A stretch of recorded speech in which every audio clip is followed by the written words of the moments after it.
Hello and welcome to the Lore You Know. We're Ah, on episode 13 in the oh, no way. Scarred Yeah. No way. And That's so, insane. lucky number 13, right? Let's talk about Calastia and the Calastian hegemony. And for those of you who aren't Money. already Scarred fans, um, this might ruin your day. I don't know. Like No, everyone no, thinks the no, no. Scarred It's is not that such a bad. happy place. Everything is so go lucky.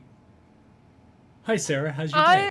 uh, I am going to undo some of the bad rep that Calastia gets Yeah, today. yeah. Like seriously, because it is not all a bad, horrible place. It is not Nazi Germany. Or is It it? Like is not. It is not. It's more like, honestly, if I was to compare it to any country, it would be like the United States. Or possibly I'm not gonna argue with you on that point because parts of Europe. It is not Nazi Germany. It is much more complicated than that. Not that that wasn't a complicated place, it's but true. it is not. It is not that horrible. In fact, it's actually for most people who aren't okay, for a couple of races, it's a really great place to live. Right. If you're human, if you're a halfling, it's the bomb. If you're anything else, it kind of sucks. But so Calastia. So we're going to talk about the Calastia hegemony, which is 6 countries, 1 city-state, and 1 colony.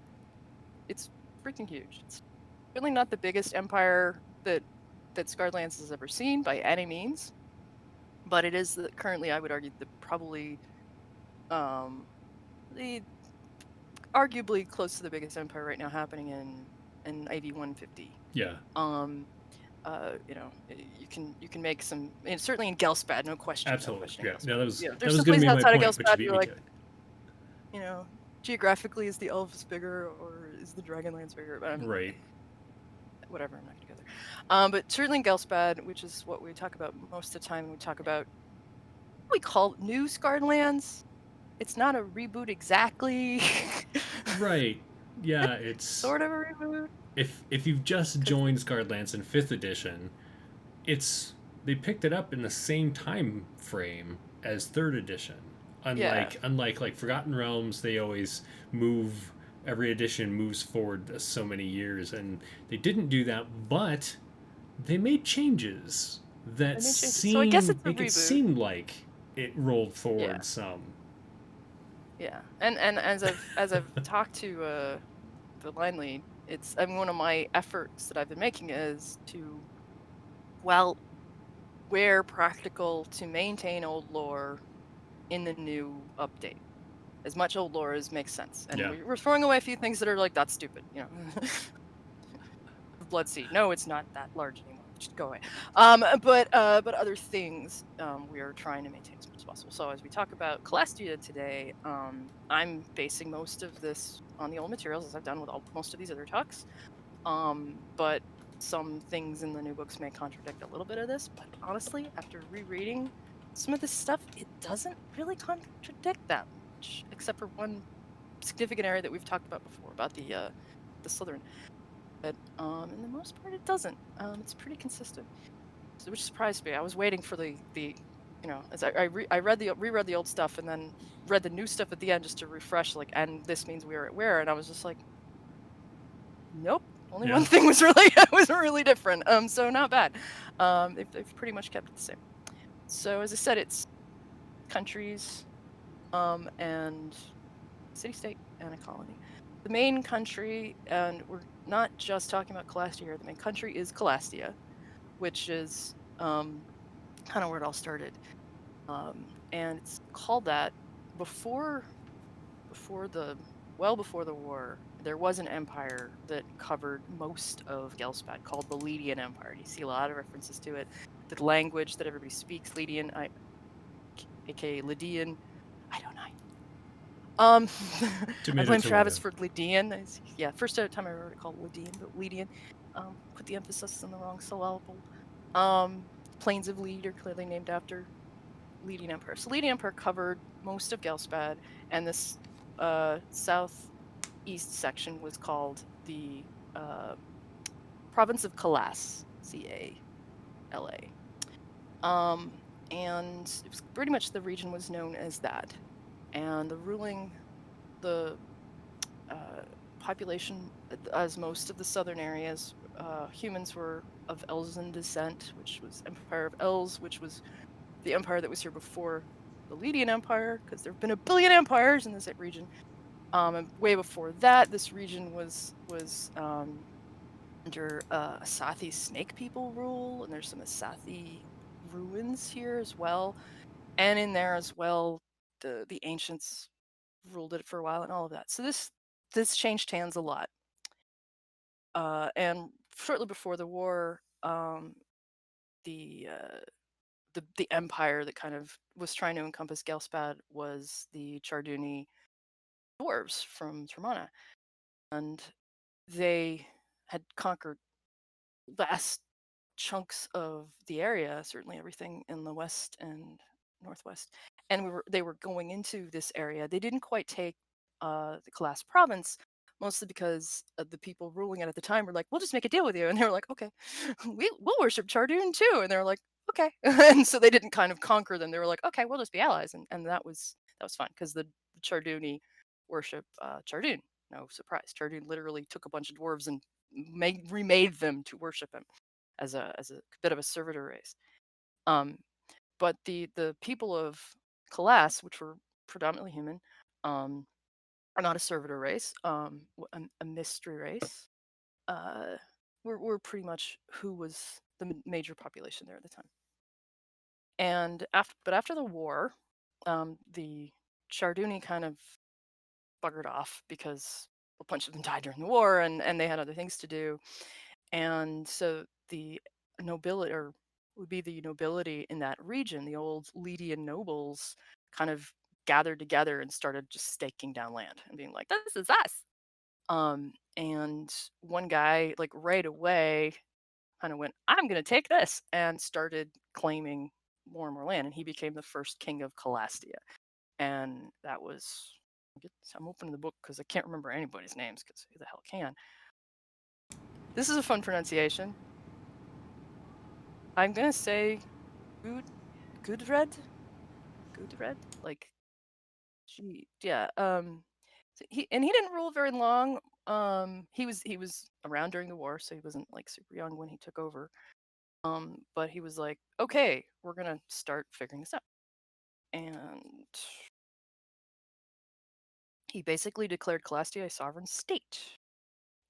He and the It's interesting. The nobility of this region are of Lydian descent, who are kind of an olive skinned people, not strictly Caucasian, I would say, but paler.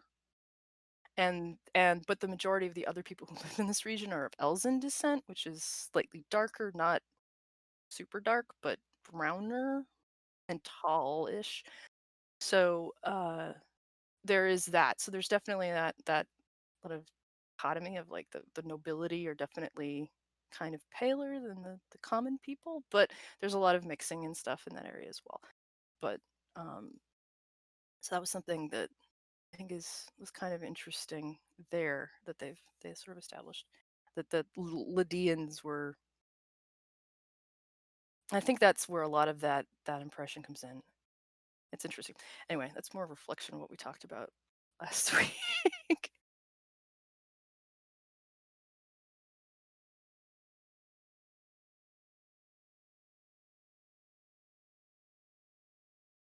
Leading. Elven or Lydian? Elzen. Okay, Elzen. Yeah. All right.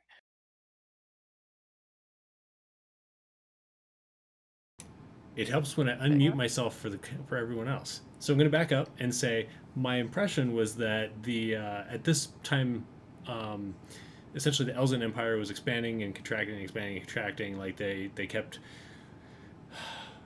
not trying to dominate necessarily, but there was like this certain expansion of their people, and then the Lydians came in and essentially said, "Hey, we're gonna claim this territory.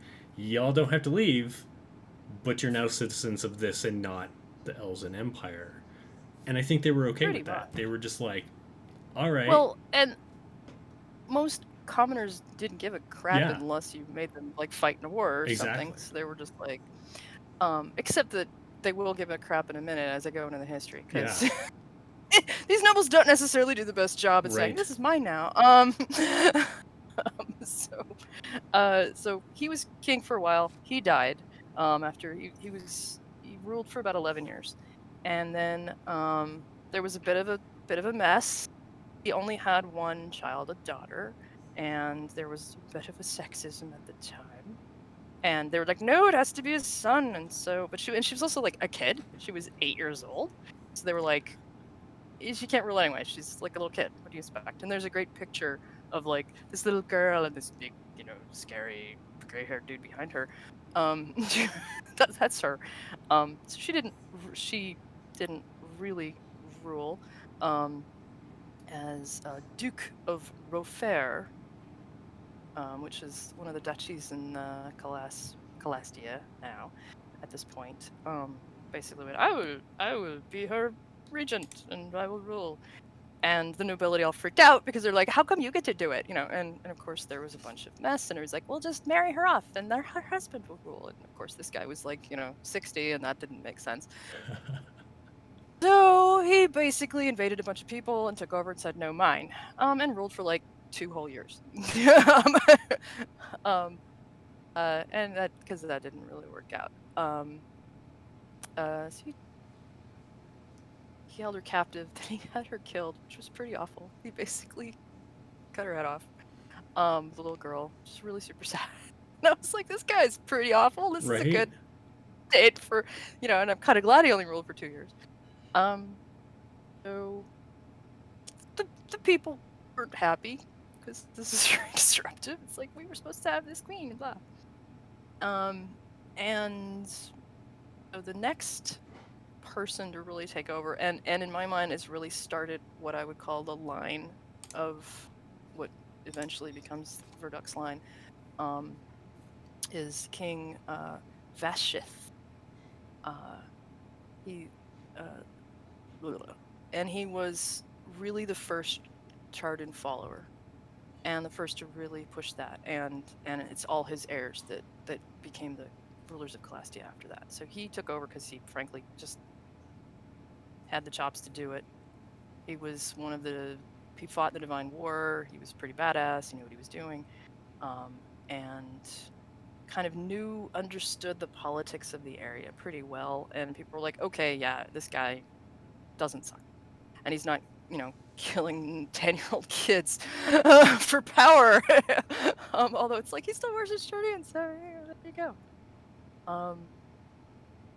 So he gets some help from the Chardini Dwarves and ended up taking over. He rules for not very long, 6 years. And then his son, I want to get this right, because I only just read this yesterday. What do you call it? A full disclosure. Right? This was for transparency. Of the 30-something books.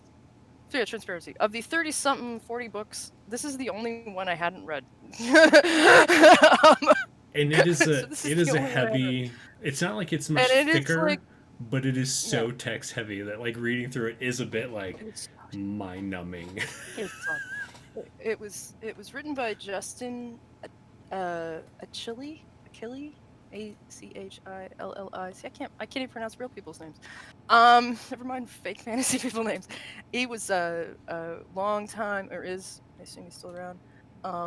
He's probably like, screw you, I'm like a famous developer. Yeah, he I don't know. He was White Wolf, did a ton of vampire books, and they brought him in to write this. Nice. Because this was back when they were all kind of under the same umbrella. So he worked on like 100 vampire titles. So he knows his stuff, but he's definitely, this book is very old school fantasy kind of writing. Mm-hmm. It's very heavy, and not just heavy in terms of dense text, but big words. Mm-hmm. Mm-hmm. Yeah, it's definitely a lot to digest as you're reading it, and it's he really goes into a lot of the politics of the area Like as like like opposed I, to. I I'm just gonna read one sentence just to give you a sense of how thick this book is and why up until now I hadn't read it. Thus began the policy of decentralization that would continue throughout the remainder of Vashith's dynasty, only to terminate upon the ascension of King Virduk. I mean, okay, that one wasn't that bad. I was probably maybe a bad sentence, but I was like, okay, decentralization continue. Yeah, okay, that's not a bad. That's not a bad sentence. There's other sentences that they were bad. I just literally picked a random sentence by like looking. Anyway, it's heavy. So I'm trying to remember it all. So anyway, a couple of kings later, and then you ended up with Delusk, Deliusk, Delisk. I mean, really, if you would, it's Deli suck. Sorry. Delis. Yeah, it's Deli suck. You're right. You're right. And I kind of think this guy sucks. Delusic. Yeah, I every time I say it, I'm just like Deli suck. Damn, that's probably not how it's pronounced. 17 years. Yeah. And here's where I paused upon this guy. So this guy did probably kind of the most expansionist in terms of Calastia. So up until now, it was sort of like, we have this area, we're trying to, get it together post-war and fix things and blah, blah, blah, blah. This guy was kind of different, did a different policy. He really went into infrastructure. He built up a navy. He did a lot of good things. But he was still kind of a jerk. I'll explain why in a minute. So he did a lot of good things. But he also did some bad things. And they started invading Ankyla, which was the neighboring area, and started taking land. And I can tell you, like, looking at this thing, this section here in Western Calastia did not belong to Calastia back then. They started stealing land from Ankyla. And all of these other areas around Calastia were all kind of going through their own upheaval, political nightmares at the same time, because everybody was recovering from the war. Everybody was trying to figure this thing out. Add to that, in the middle of this whole region, this forest currently called Galida's Grove, at the time was called the Fiendish Forest. And kid you not, spoilers, but to name the Fiendish Forest later after your wife. Well, I'll get to that.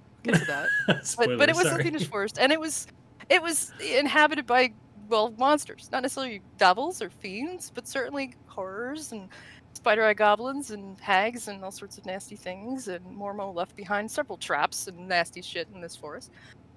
So you've got this threat here of wherever you live in this region of like little monsters coming out screwing with your people. So this is a dangerous area for that reason alone. A lot of other reasons, but for that reason alone, it's a very dangerous area. So you have to deal with that. So he's trying to develop this country, trying to establish order. Big Chardoon follower, so he's like, must be orderly, blah blah blah. And I don't know if it's important to point out, but I do find it interesting about. I'm going to read Fran's Del Isuk. He wasn't actually the first in line to be king. His older brother Reveth was, and so I feel like Del Isuk was like not raised to be king. Yeah, that's and true. So it's his. It's just it just interests me how maybe a child that was raised to do something else as a noble ended up being king, and maybe that colored how he ran things. Like, who knows? So you were gonna say, continue. Well, they got like 3 pages on this guy. Yeah. And he does all this stuff, and then there was a section that struck me, like personally. I'm reading all this, so I don't know. I'm kind of skipping over because there's like 3 pages of this guy. So he did a lot. Then when it came to his heirs, he had at least 3 kids. He died in AV 36. So it's 36 years since the end of the war, and he's already the 4th flippin' king of Calastia. These are short reigns. So he dies of illness, probably something he acquired in the due to the ever-spreading Blood Sea, which wasn't as big as it is today, but was certainly and they said that he because he built up the navy, that he Right. probably caught something in the Blood Sea that killed him. His eldest son, Thurvid, and this is the part that I was like, the hell? Thurvid was overlooked. His oldest daughter was overlooked, not just because of sexism, and the inheritance went to his second eldest son, his third child. Why? Now it's gonna be like, oh, because they were sick or they were blah, blah. No, because they were both gay. And I was like, the hell? Really? And it's so vaguely written that I was like, wow, this book was written in 2001. And I feel almost uncomfortable reading this bit out loud, but I feel like I need to. The king's eldest son, Thurvid, was certainly not deemed a suitable heir. A known homosexual, and I was like, they used the big word. Right. Possessed of a body more suited to the library than the throne, Thurvid was sent off to the temples of Chardoon before reaching his age of maturity in what was widely considered a remarkable turn of events. Even at this early time, the clerical orders were generally a place for third and fourth sons of the aristocracy, where they wouldn't burden their noble father's coffers with indolent lifestyles and little return. Thurvid's effective removal from the list of potential claimants to the crown was noteworthy, the subject of much gossip. Delisuk's next oldest child, however, his daughter, Domnina, we'll go with that, was also a known homosexual, the big word again, who refused to be, quote, married away to be the loveless object of any man's gropings, unquote. When her father threatened to see her married against her will, she assured him that doing so would only sentence some poor fool of a noble to an early grave. Like, if you marry me to some dude, I'm just gonna kill him, Dad. Word of her threat reached the ears of the courts of Calastia, and all offers of marriage were hastily withdrawn. We don't want her to kill me. Thus, a spinster. So gay marriage not legal in Calastia at this time. So, thus a spinster, even before her father's death, Domnia was placed in the care of an asylum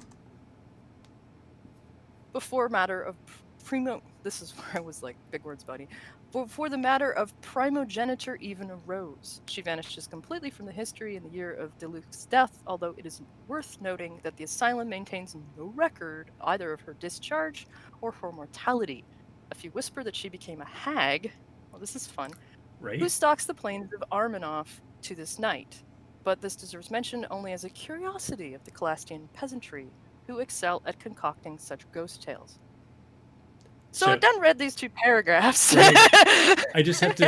I have to point out that Fran is like, I'm looking for a place to write her into the future, and I'm sitting here thinking she's showing up in like the curiosity cache or something. Show up sometime. Okay, this was like 100 years ago, but still, I want to use her too. And before we started the show today, you and I talked about this, about how this is pretty shitty, and is it a shitty thing for a writer to include? It depends on their intent, like if that was we don't know. I don't know the writer. Like, and a lot of these are written from the point of view of the book. Yeah, this is meant to be written from the point of view. This chapter is written from the perspective of a Calastian historian. Right. Looking for Virduk, who's writing this thing out for him to be like, this is the history of your country, and blah, blah, blah. So it's totally written. It's totally biased in that sense, and a lot of these Scarred Lands books are written this way, where you'll get a couple chapters that are clearly just written by the author, and like, here's some plot hooks, and here's how the stats work, and D&D kind of stuff. But then you'll get these background chapters that are very biased in writing. Yeah. Like, why I joke that it's clear what Yugman, not even joke, why I state that it's clearly that Yugman has a personality, because he writes, a lot of these are written by Yugman. Right. Not this one, obviously. But like the Mithril book is written by one of the priests of Corian. So you always get a colored perspective, and they do this intentionally. So this specific chapter of the book is written by some Calastian. Like, actually, I can quote it from the beginning exactly what it is. And you 'Cause they can always even have tell. quote I mean, you can tell that his or her. I think it's his viewpoint is obviously along the lines of, Yeah, because if you were on the other side of things, like Sarah, if you were writing about this guy, you wouldn't be all like, yes, because this homosexual dared to do this and his, little library form and stuff. You, you yeah, can tell that this is a mindset that at least some of the people of Calastia still have. As yeah. Fran points out, you and her did canonize that Calastia is currently modern day okay with Yeah, homosexuality. yeah. Mind you, slavery is legal there, so Right. there's that problem. But we have said in canon that homosexuality is legal in Calastia. They don't throw people in asylums for it. Now, the nobility at this time, or actually really the king, because both of these older kids were pushed off while he was still alive. Argument could be made, and actually, in so much as any authority assured me this was the case, the king was basically a homophobe.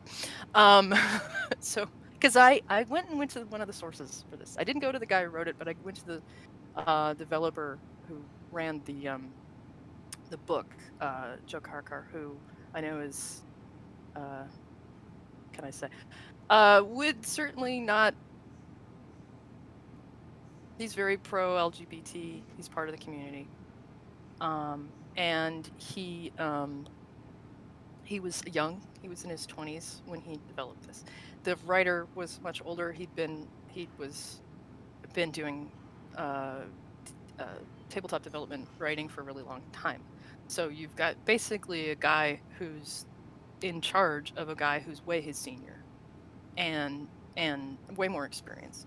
So it's like, how do you push back on that? So, and making a decision really early in your career. And so what Joe told me was, so really early in my career, this is one of my first books I developed. I wasn't going to push back on this. How do you make a call here?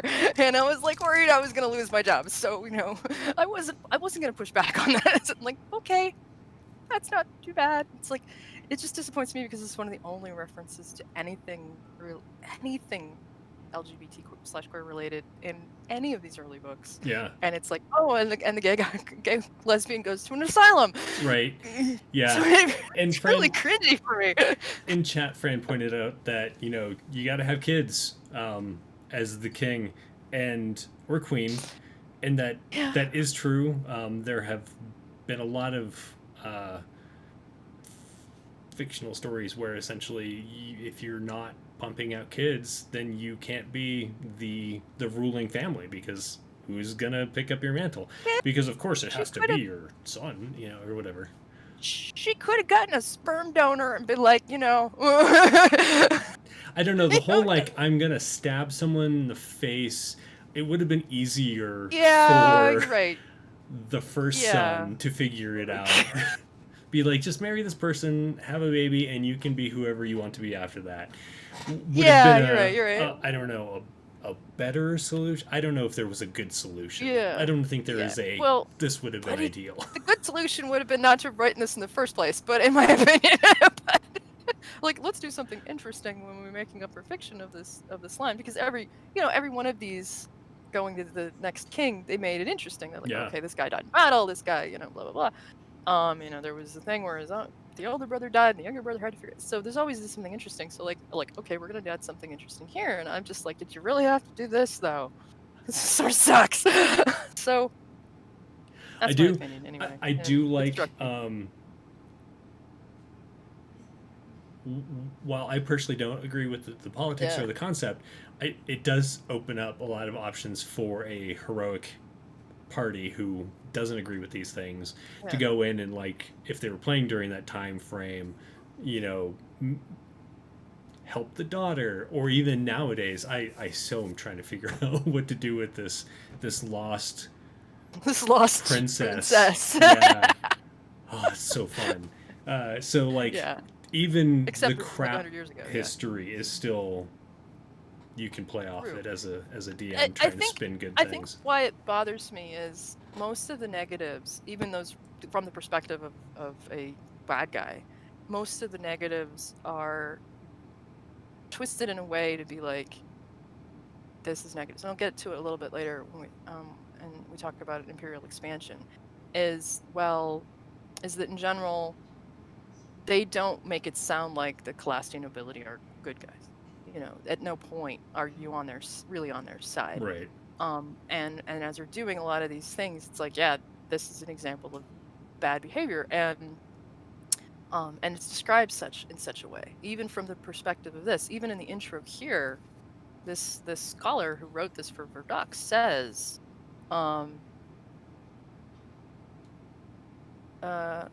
am, while I'm a true patriot and well aware of the greatness of Calastia over the lesser sovereign nations, no civilization is without flaw, and only by seeing our flaws can we be aware of the errors that drive us to make, and thus avoid the same errors in the future.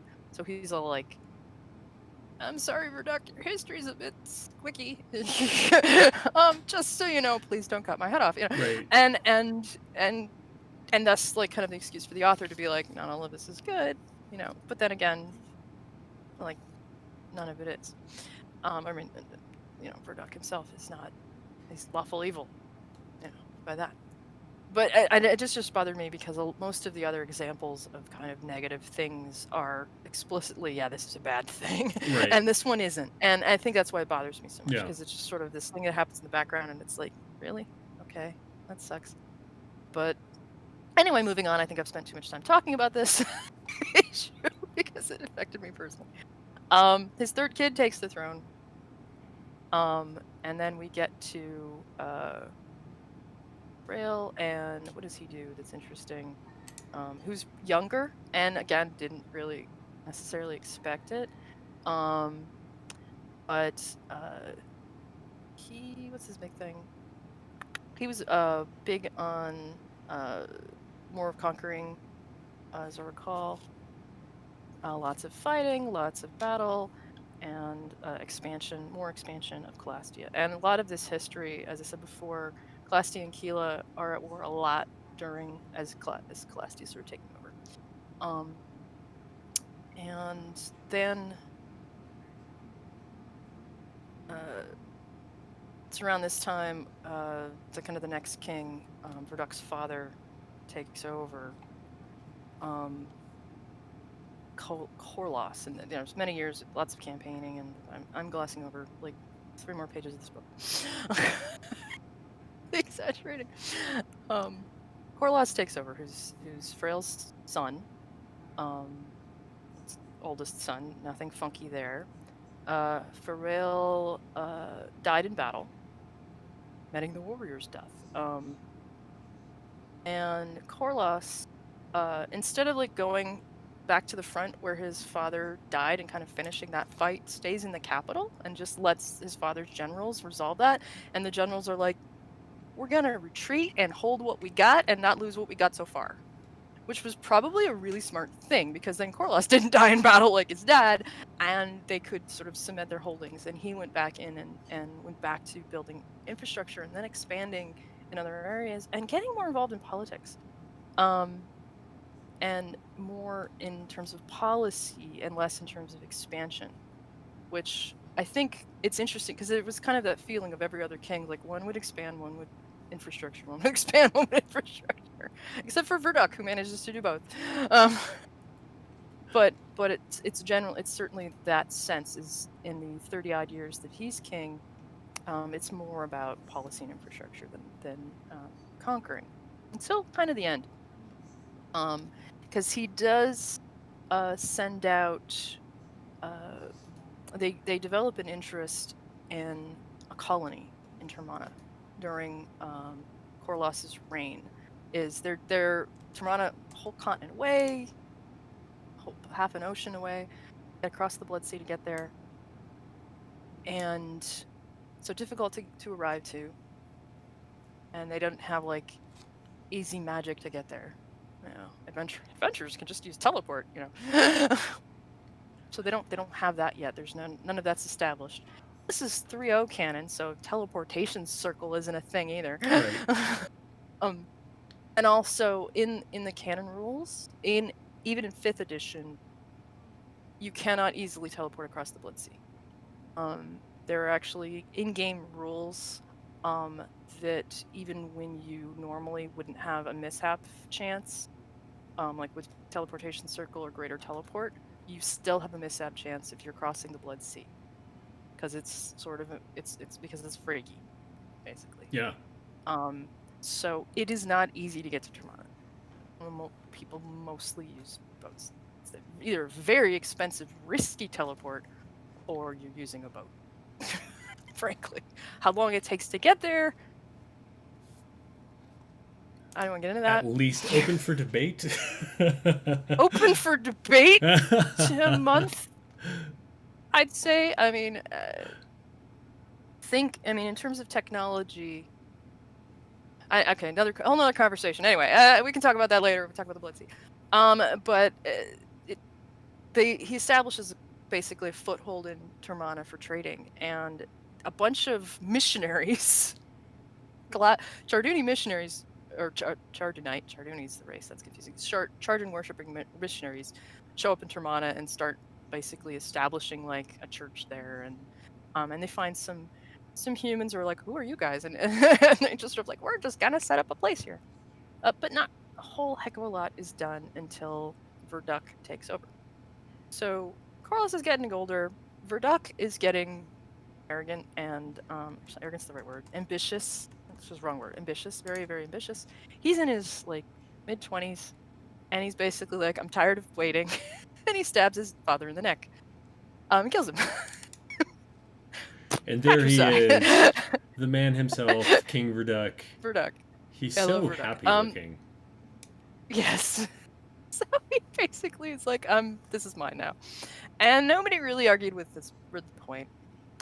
And he basically just steals the throne. And that, mind you, that picture is when he's like an old man. This is when he was like in his 20s. Yeah, this is current Virduk. Like, yeah. This would have taken place around AV 90, so 60 years before present. Was when he stabbed his dad and took over the throne. And not to say it was completely peaceful, but he was just like, this is my thing. But one of the other things that had happened during this time that's important to note is there was this series of events around what's called the Druid War. Over way the freck over here. Basically, druids, not druids of Denev, but druids of Titans, were fighting the Elves of Eritrea up in this region, and there was this big, huge kind of like conference, treaty meeting thing, or in Eritrea, where the Elves basically sought help from all around Ghelspad, all of the divine followers, to say, would you help us fight these druids and help with this? And a bunch of areas committed to helping. Vesh, certainly, and the Knights of Mithril, and all of these other regions were like, yes, we will help you fight these Titan worshipping druids. Sounds great. And Calastia, Virduk's dad, threw in his thing. It's like, yes, sure, we'll help. Chardun's behind this. Sounds good. And they were supposed to commit a whole mess of troops to go fight the Titan worshipping druids. And the Druid Wars were terrible. I mean, basically the first big major conflict since the war, and now it's about 90 years after the war. It lasted several years. It's a big freaking mess in the middle of the continent. But Virduk takes over right about when the troops are supposed to leave for this, and he's like, just kidding, come home. Just kidding, yeah. And instead of sending them off to like thousands of miles away, he's like, actually, we're gonna go and take some territory nearby. And they go in and they're like, we've already kind of got half of Ankila. We're gonna finish taking Ankila, and we're gonna go up to Lagini, north, and around this area. And he basically starts stomping all over this whole area in the south and sending his troops to take over. Lagini was pretty much the first. Well, Ankila and Lagini are the first two nations to kind of become enfolded in what become later as the Calastian hegemony. and Ajani was basically converted to following Chardoon. They had followed, a bunch of the gods at that time, and Chardoon takes over, and this a Lydian noble who wasn't a Calastian Lydian, but one of the other descendants of the various Lydian nobility. I think he's Lydian. Duke Trevik, so not even a king, basically takes control of Lagny and is like, yeah, we'll ally with you. Calastia sounds good, and they take over that thing. And then Virduk goes into New Veneer, and the emperor there, Emperor Darez, I think that's his name. He basically gets overthrown. I don't remember if Virduk kills him or not, but his son bows to Virduk. It's like, yes, I'll join your thing, your unity. And he just basically bows, and he does not take the title of emperor. He continues the title of prince under Virduk, effectively. And Veneer, at the time it was called, gets retitled New Veneer, and joins the hegemony. And they also take over Zakitsky, and that's ruled by a claptrap, so not even a noble. And then a bunch of land is taken away from Zakitsky and the neighboring region, and Virduk creates a new country out of it, called the Heteronomy of Virduk. And at the time, living there was, and in the old book, it was, well, new book actually, both. It was basically where a bunch of Halfling refugees ended up. I've talked about this a little bit before. The Halflings just have the shit in Ghelspad, certainly, and not necessarily all of Skarn, but they have the worst everything. They're like, everybody shits on the Halflings. They're just, nobody appreciates them. They get kind of tossed about. All the other races are just whatever. They're like little children. We don't care. They treat them poorly, and most Halflings, if they try to get in society with other races, either end up servants or become criminals because they really can't get anywhere. It's straight up, if you want to go into true racism behaviors, the Halflings get the short end of everything. Yeah. So Virduk does something unique and gives them their own country. He's like, I appreciate that these people have a lot of ability. They're good in a fight. Yeah, they're short, but they're tenacious, and they're powerful. They're strong, and they have talent, and there's plenty of them who have skills and abilities. Why are we shortchanging them? They're not. They're just shorter than us. That's like the only downside here. And they can do a ton of other things. They're good craftsmen. They're good at all these things.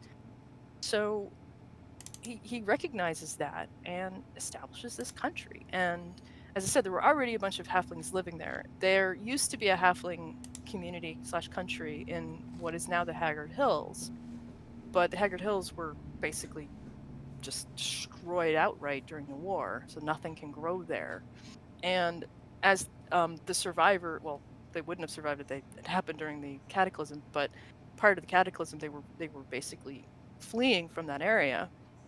Blood Steppes were too dangerous, so they kind of ended up here because there were just all these dangerous areas. So they ended up in this. A lot of Halflings ended up in this area, and he was just like, "Country established, Halfling rule, done." And the Halflings think Virduk is the bomb. Yeah. They're like, "Yes, he gave us a country. We think he's awesome." And they don't follow Chardoon, but they do think Virduk is like, "Yeah, we're putting him on the money. He's amazing." And they love him. They absolutely love him. They think he's great. They think so much so that this book, the one you were holding up, Calastia, yeah. I don't have mine with me, but yeah, that book has Black Dragon. Yeah, has a class in it called the Halfling Stalker, and you have to be a Halfling to be the class. And essentially, these Halflings are part of Virduk's army, or at least military, and they're a group of Halflings that just like revere him so much. Like, they're absolutely loyal to him. And the fact that they made just like an entire class because of this shows how important Virduk is to them. No matter Yeah, how other and people feel about him. I don't. Can we? Is the stuff in the Scarlands playtest under NDA? The playtests weren't they public? I don't know which one you're talking about, so I don't know. Okay. Um, the ones that were online that you could sign up to play in. Yeah, so the stuff for They're public. Okay. Yugman's So and I just got a yes. They are from the other yeah, room. We're going to Yugman's guide. So there were some playtests. I don't know what's going to happen. I have no insight into this, but I know that a lot of the prestige classes in this book were part of that, one of those playtests, and I nice. don't believe they've released yet. So I am suspecting either a Calastia thing is going to come out for Vigil Watch or Yugman's Guide, Yeah, or something related to this, because most, if not all, of these prestige classes were part of one or more of those playtests. I was like, I remember looking at and we're talking Calastia Battle Mage, Dragon Knight, Halfling Stalker. At least those three, I believe, are going to be showing up. I don't know about, so that's about half of them. yeah. So I think we'll see those coming up for 5th edition as a conversion for in Nice. one of the future books in the next few months. So yay! Yeah, yeah. So we may be talking about Calastia prematurely. We may have to revisit when that book comes out. Depending, I don't know if it's going to be Vigil Watch or Yugman's Guide. So I'm sure it'll be Visual Watch as far as the maybe? lore side of it goes. Yeah. So don't know, but I literally don't know about it. I just know I got to playtest a Dragon Knight at one point several months ago. Right. So I was like, yeah, I playtested one of these. And there's the 3rd So- edition art for Dragon Knights because they are definitely a thing in Calastia. Yeah, no, they're cool. I think a lot of these classes are neat. Although Dragon Knight, you had to be in a certain. Anyway, I don't want to get into the playtest. My playtest went funny, because I tried to playtest too many things at once, and they didn't mesh well. These things happen. So- Yeah. Yeah. So yeah. Although I think we're gonna see. It's not on the. It is. Yeah. We're gonna see the Ironbread's coming up too soon. Nice. I think as well. Yeah. If and this is me guessing, not because I've been told by anybody, but what was one of the other things in the playtest also were some of the Ironbread / shoe tech stuff. So I'm Exciting. totally guessing what will come up in future Vigil Watches, but we're not done seeing Yugman guides and Vigil Watches. by Absolutely not. Much more to come. Absolutely not. Yes, at least of each. At least one of each. Maybe more than one of each. I don't know. So, anyway, where was I? Right, history, Virduk. So he's taken over. He starts establishing all these things. But before he finishes all that conquest, I kind of jumped ahead a bit. Kind of a horrible thing happens in AD 12. So he, at that point, had been ruling about 20 years. He'd gotten Logeny, and I believe he only had Ankyla and Logeny at that point, and he was still trying to expand. And this multi-year event occurred called the Blood Monsoons, which they kind of, there was a monsoon, but then there was like multiple ones in sequence that happened, and these had a lasting effect on this whole region for many years. Of basically Eastern Ghelspad was just under lockdown in a lot of ways that we can feel familiar with, but due to weather and monsters. Yeah. So something, maybe Queen Ran, who knows, some Cadam thing, decided to just invade Ghelspad for a decade or more, and started sending blood rain, like literally raining blood, as just colossal thunderstorm monsoons across the continent, across this half of the continent, and were a lot of what caused this whole area, this swamp, the blood rain wood clue right there, and the morning marshes, to really coalesce way they are by AV 150. The Hornswithe River flowed backwards. It was so, a river which, mountain drip through the lake and the thing, flowed backwards.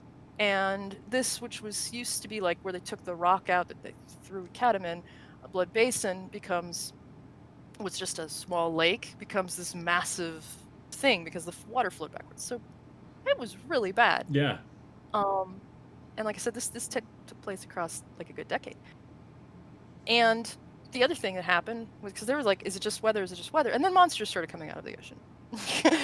So, and a lot of it was hit in Calastia because they were coming in down the southern coast, and you would get these massive sea monsters and release the Kraken literally, and like everything nasty was coming out of the sea. So that navy that Virduk's grandfather had made, he's using it to try to fight these monsters. So he pulls back his troops, deals with that for a good decade, which pretty much stops the Calastian expansion for quite some time.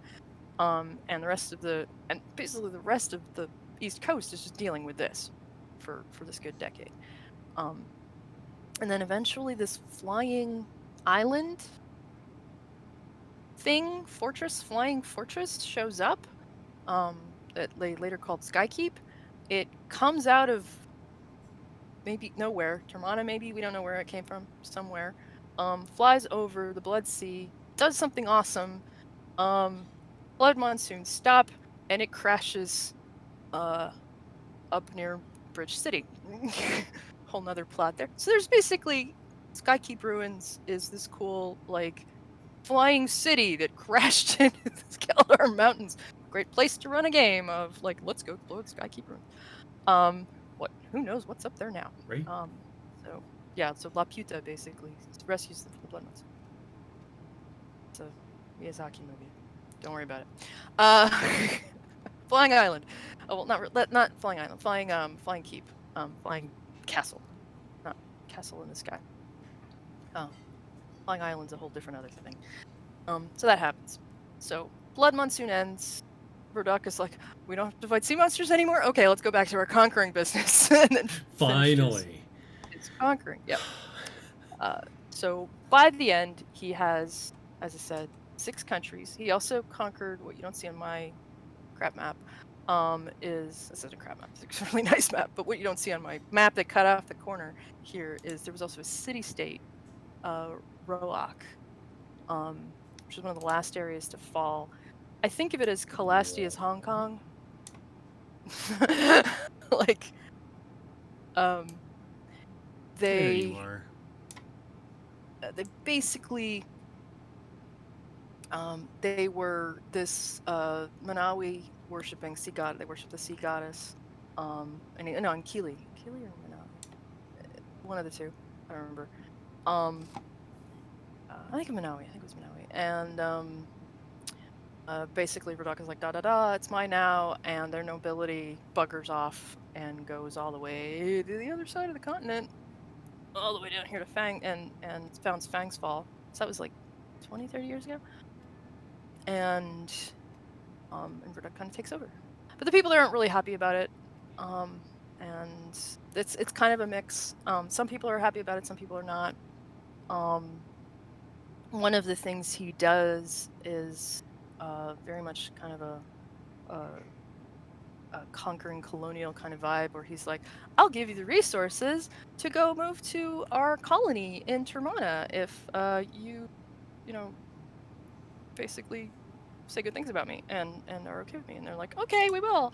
And a bunch of people from Roak go to the colony in Termana.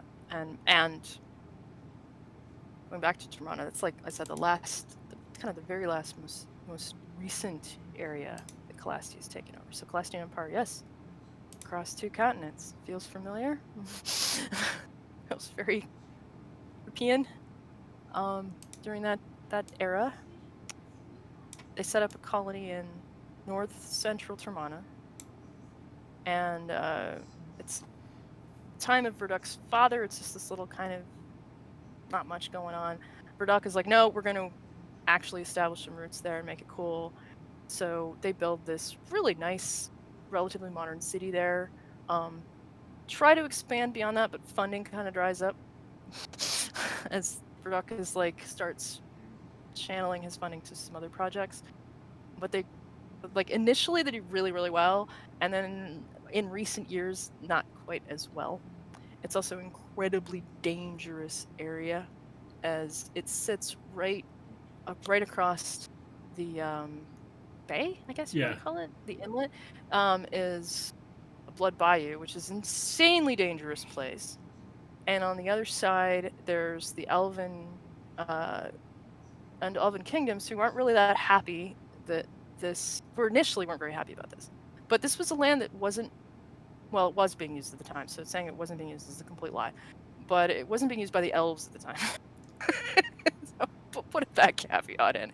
It had been totally wrecked by Kadam's deluge during the war. The people living there were eking out a meager survival, and that region was basically humans and gnolls, and they were like barbarian kind of humans. So, which isn't to say that they were barbarians; they just really have any established settlements because everything was destroyed during the war. Right. So they were like eking out an existence of what they could based on having their original homes 100 years ago destroyed.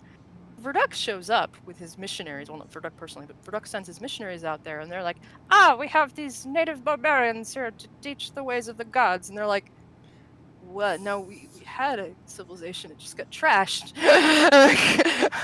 Hi? Who are you? We worship the spirit? So they don't follow the gods. They don't necessarily follow the Titans. They're just sort of people. And then there's these gnolls who, no, Titan spawn barbarians, who actually had culture and stuff. They're not just, they're really cool people actually. And to call them Titan spawn is they're not following a Titan. They're not trying to resurrect a Titan. They just live there. But these missionaries make some assumptions and basically take over and start building stuff. But they actually do, much as they do kind of bad stuff, they do some good stuff. They build and reclaim a lot of the land that was lost in the deluge. They build aqueducts, they build seawalls, and a lot of the land that was basically lost under the Blood Sea, they kind of reclaim and bring back. So think about seawalls a la New Orleans or the Netherlands kind of thing, and they just rebuild it up. So and fix a lot of the ecology from the destruction of Kadam's blood and kind of reverse a lot of that damage. So they did some good things. It wasn't all, good things, bad things. The gnolls still weren't happy, but so Virduk's like, this is mine too. But in recent years, according to at least the original lore, Virduk's put less and less money into this colony over the last 20 years or so. And that's because after he got all of this madness, in recent times, he took over, he started continuing to expand. Because he's got this idea that he's going to take all of Ghelspad. Now, he's at this point in the story, he's ruled Calastia for 60 years. He was already in his mid-20s when he took over. So this guy's in his 80s. He is not young. He's one of the... Now, as humans go, he's not young. There are rulers in Ghelspad that are way older than he is. But as humans, he's not young. And he has no heir. Add to that.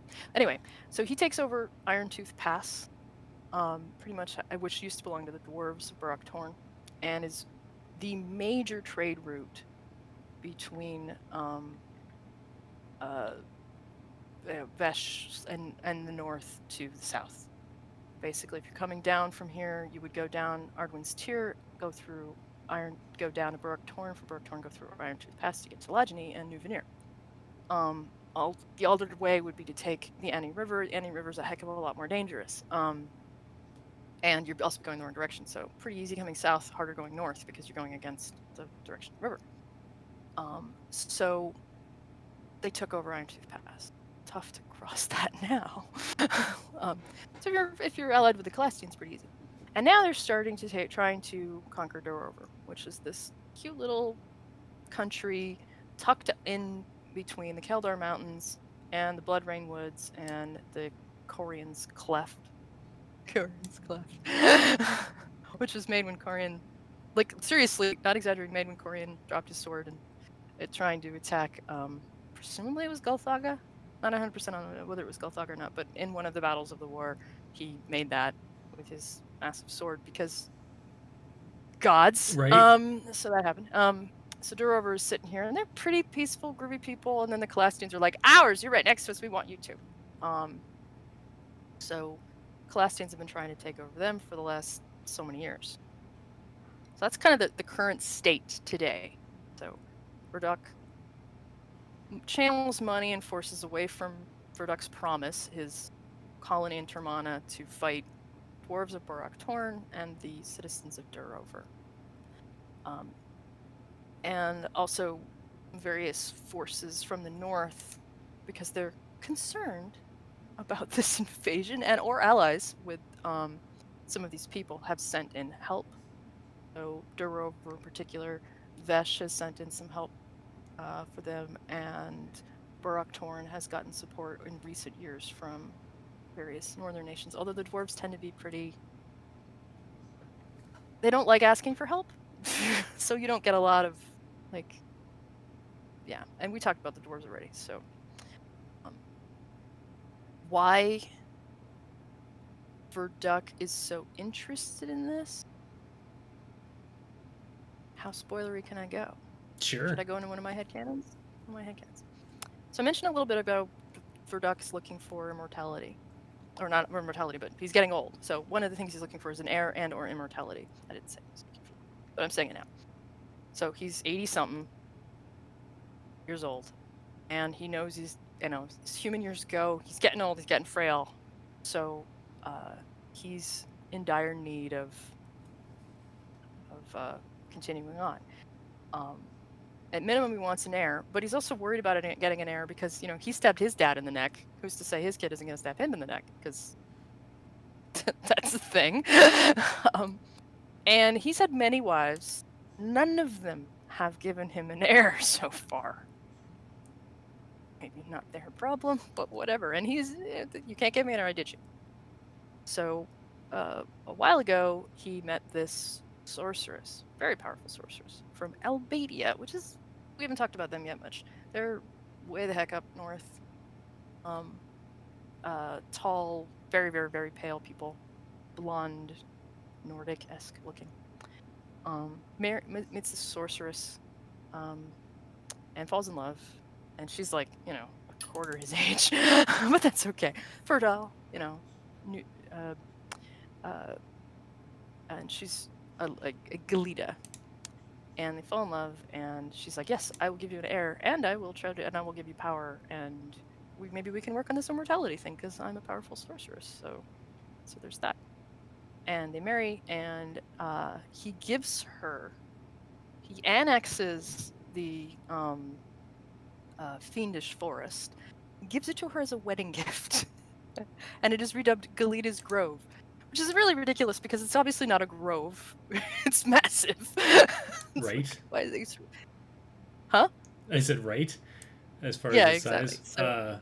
looking at it, it's like half the size of Calastia itself. Yeah, it's massive. Like just the Calastian province. Yeah. So calling it a grove, and I was just like, that's just because they want alliteration, because it's really Galita's Forest or woods or something, but Galita's Grove. It's that dire need for alliteration. Right. Ghelspad. That's the only explanation I can come up with. Anyway, so he gives her that, and they get married, and honestly, the people kind of love her because she's theoretically gonna give him an heir, and she's very charismatic. She's a foreign princess. There's that whole air about her. But for the most part, people really like her. which adds a nice, what I call it, the complicated triumvirate of the rulers of Calastia. I feel like I'm skipping all over the place. I apologize, but this is kind of where my brain's going. So we talked a lot about Virduk, father killer, conqueror, ambitious, wants immortality. His wife, powerful sorcerer. She's at this point in AV 150. I think she's in her 30s. And then there's also his royal grand vizier, and Anteus. I know I've historically pronounced that wrong, so I'm going to try to get it right. Yeah, Anteus. He's the master of the Calastian battle mages. He's basically a cleric. I mean, not strictly in the terms of the class sense, although it's who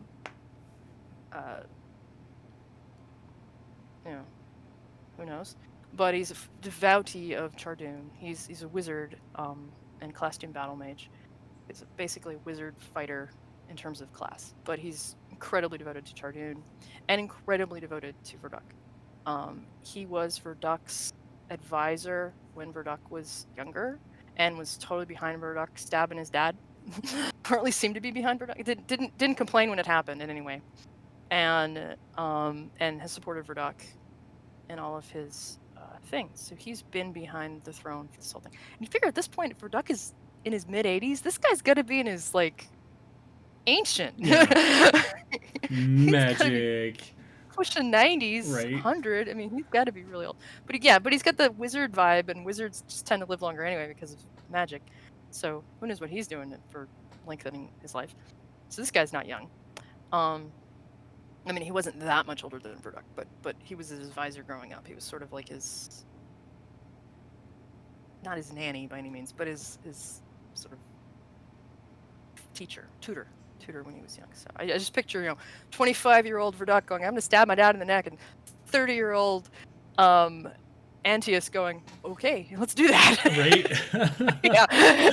So I don't know if that's what happened, but, that's my picture.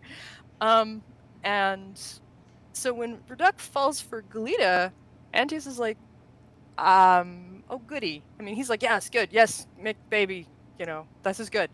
But he's also like, she's got his ear, and she's she listens to her, and she doesn't always agree with what I think we should do. So, but he also is incredibly devoted to Virduk and wants what, and will support whatever Virduk wants. So there's this conflict there that when he and Galita don't agree on something, it creates a lot of tension between the three of them. And they both concede to whatever Virduk wants, but yeah.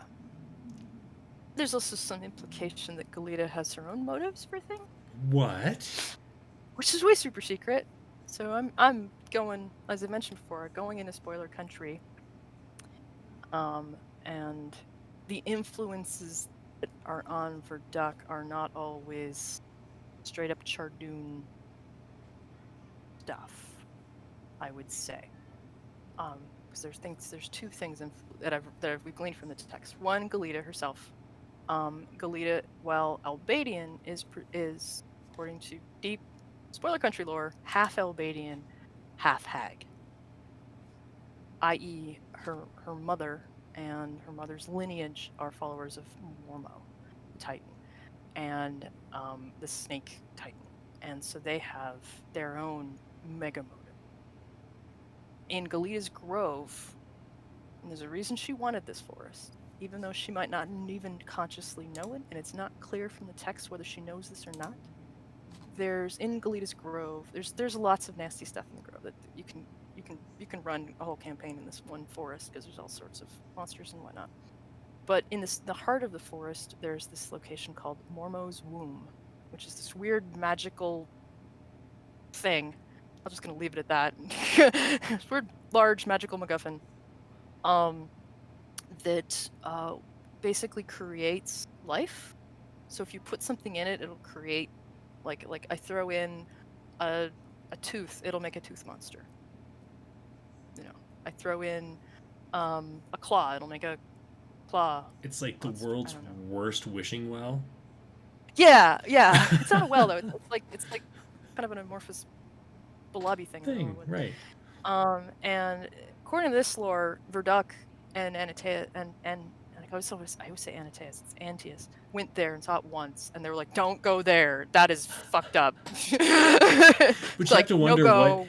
to figure it out, what did they throw in to be like, oh, never mind. They're just Or like, did they even throw anything in? Did just something come out and they were like, just don't go there. And Right. they've put this whole law, like nobody goes in that section of the woods. It's just not a thing. They have foresters who protect the forest, basically protect the borders from raving monsters that come out of it. And they have giant, like, no one goes there. It's just bad. Titan spawn stuff. Bad, bad, bad. So, but the story goes that if Galita goes there and walks into the womb willingly, she has to do it willingly with full knowledge of what she's doing. So she has to learn about what it is before she does it, because if she walks into it ignorantly, this won't work. If she does it willingly, Mormo could use that as a way of returning. And it's this whole giant, and then there's a whole ritual involved and all the other complicated things in Scarlands that they love to If throw you in there. haven't watched previous episodes, that's a bad thing. That's a really bad thing. Mormo coming back would be very, very bad. Like, that's like the whole conceit of nearly every major campaign of Scarlands is stop a Titan from coming back. Right. Potentially stop the Scleracians from coming back. Stop the bad things from coming back. Right. And so this could be a stop the Titans from coming back plot for GMs. Is, you know, don't let Galita walk into the goo. Goo bag. But it says it's because she's half human, half hag, so she's half Mormo, half human. For some reason, that's important. That's part of the how it would work. She'd have to walk into it willingly and sacrifice herself willingly for Mormo. Now, is Galita willing to do that? Big question, because it's pretty apparent she loves Virduk, like for reals, not just married him for the, you know, hey, rich and powerful, and I get to rule a freaking empire.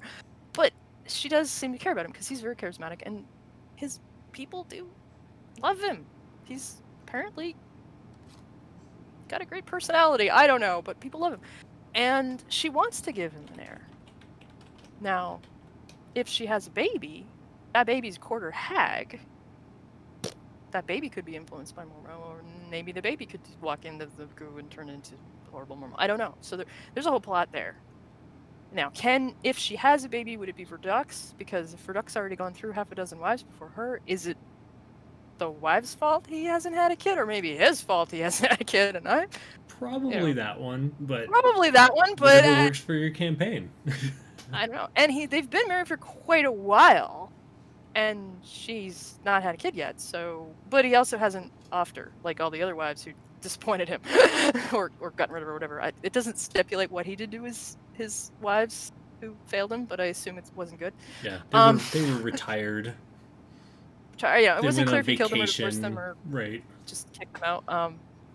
But she's hardly his first wife. I don't know how many he had, but they just refer to as his latest wife.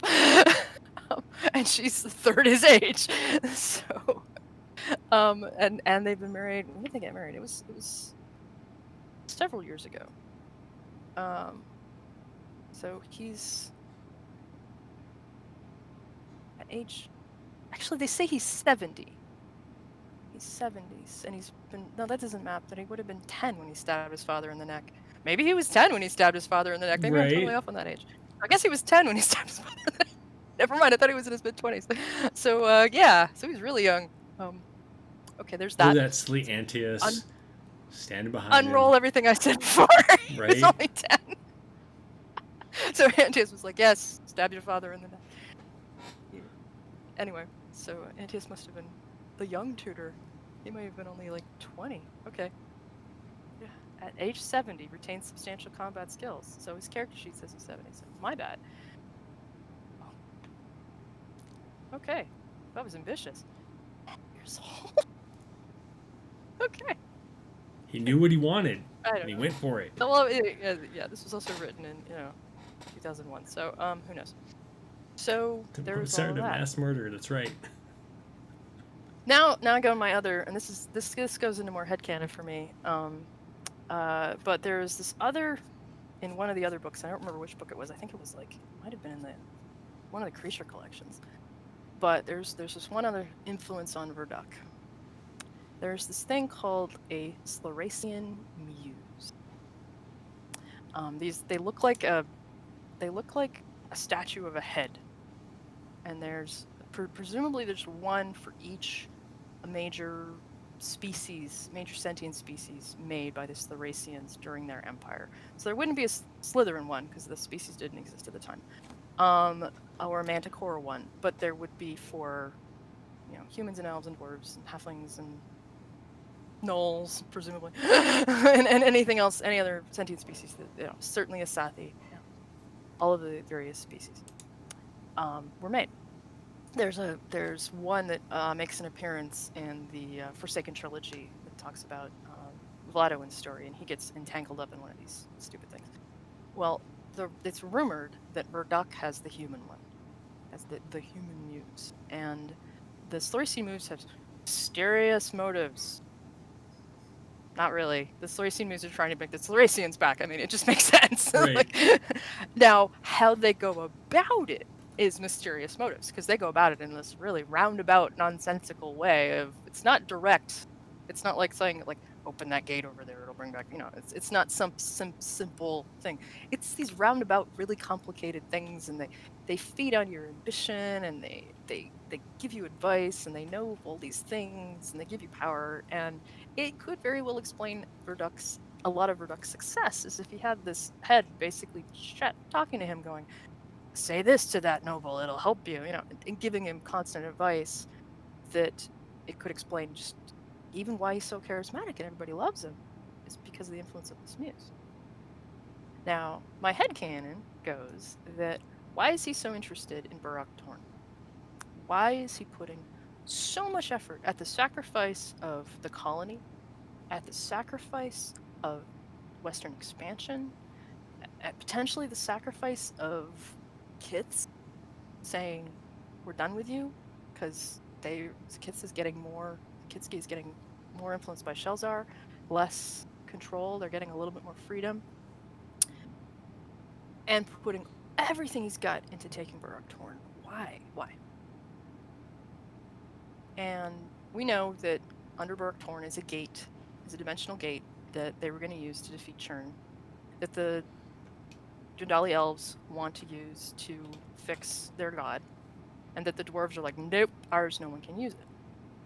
I am wondering, my headcanon is that maybe the muse knows of the existence of this gate, has learned about it through all of this stuff, or through negotiations with the Director and all these things, and they're like, we want this gate. And the muse is like, maybe we can use this gate to free the Uthriac and the Slorasians from their entrapment. And so he's like, I want you to take this. And clearly not telling Virduk why, but maybe the muse is like, we want to get the gate to free the Uthriac. So that's my headcanon, is that the muse is pushing him to take Baruk Torn so that it can control the gate, so the gate can be used to bring back the Slorasians. I think it's a plausible. It totally makes sense. Yeah.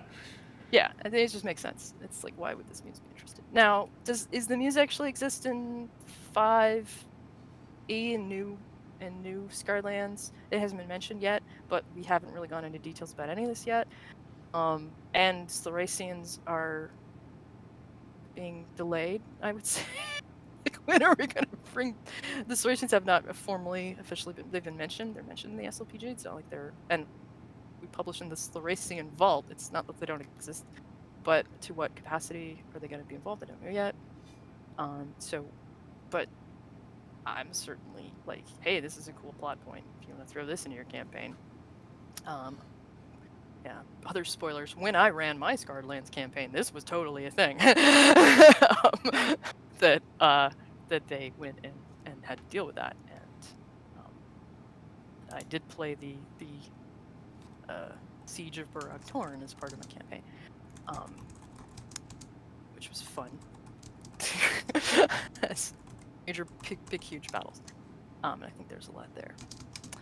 So that's modern day. I don't know what else to cover, because I did gloss over, like, as I said, 2/3 of this book.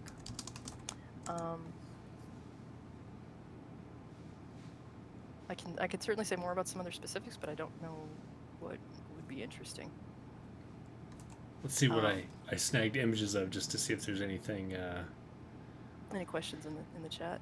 Yeah. So Vashon is the Yeah. capital city, is that right? Vashon, yeah, Vashon. Vashon. I don't know how you pronounce it. I always pronounce it Vashon, but I said it Anteus, not Anteus. So I can't. I move letters around when I pronounce things all the time, so don't ask me. Vashon, Sean, sure. There's probably a pronunciation guide for it somewhere. Maybe. My guess is probably not. I've been assured in the other room that it is Vashon. Vashon. I like it. I like it, yeah. And in terms of infrastructure, I'm blown away by the technology they've managed to do. So Vashon borders this lake, which, as lakes go in Ghelspad, one of the smaller ones that shows up on the map. So, and there's plenty of other lakes that don't show up on this map. They're just tiny lakes. Comparatively, right? Yeah. And Vashon, the lake, is it called Lake Vashon, or is there another name for it? Anyway, the lake is interesting. It doesn't make a lot of sense. It doesn't make a lot of sense. Just leave it at that.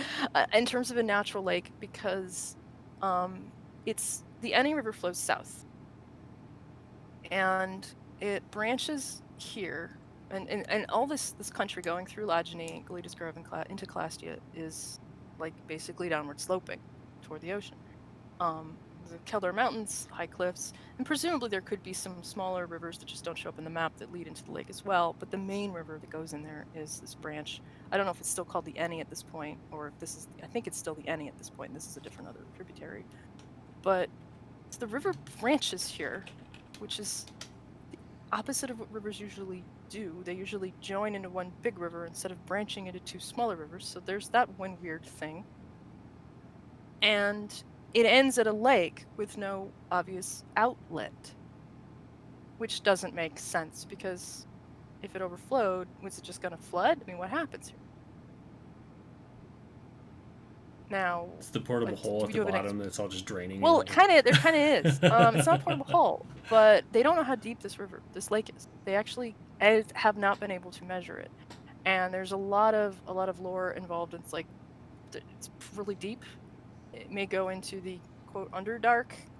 We don't have another dimensional Underdark on Scarred Lands, but there's definitely a underground thing where the Slayersteins live, and where there's all sorts of interesting shit going down there.